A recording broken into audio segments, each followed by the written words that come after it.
Hi guys, I wanted to talk today about what happens when your sleep problems due to anxiety.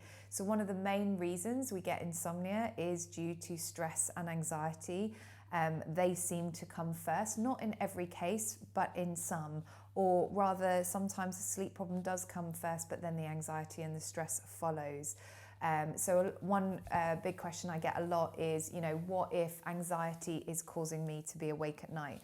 Now, this is true. Anxiety does have the ability to increase your heart rate and temperature and put you in a physiological state where you're not ready to sleep.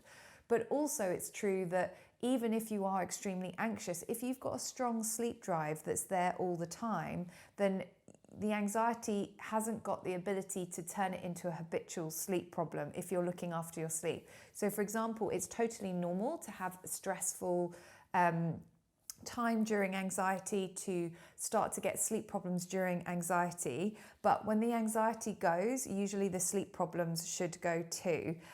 Or rather, if the anxiety is going to stay, you should also notice that the sleep problems start to dissipate and actually you go back to your normal cycle of sleeping.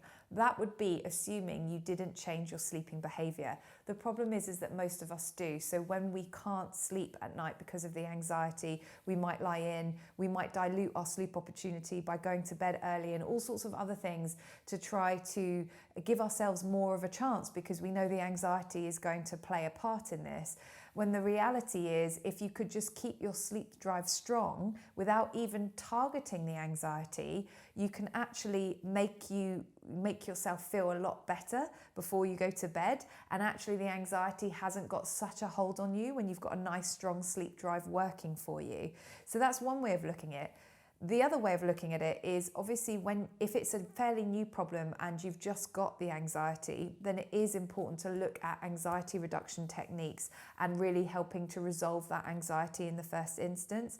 But like we always say, if you've had that sleep problem for longer than 3 months, then probably targeting the anxiety itself is not going to resolve it. The other thing I should mention in this video is that if your anxiety is so distressing that not only is it affecting you at night, but it's affecting you during the day, it's plaguing your mind more than the sleep problem. Effectively, even if the anxiety is caused by the sleep or something else, it is the primary issue because you are finding that the most distressing issue right now, then it's really important that you get some coping mechanisms for your anxiety by seeking support for your anxiety before you get sleep treatment. As we've always mentioned, sleep treatment can be hard to do. It requires resilience and you need those coping mechanisms there because often I have to get you to do things in the first instance that are going to potentially not derive results straight away.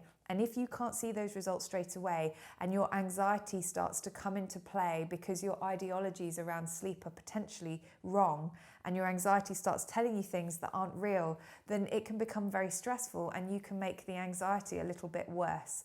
So really important that whilst with sleep problems, anxiety does tend to exist, not in every case, but it does.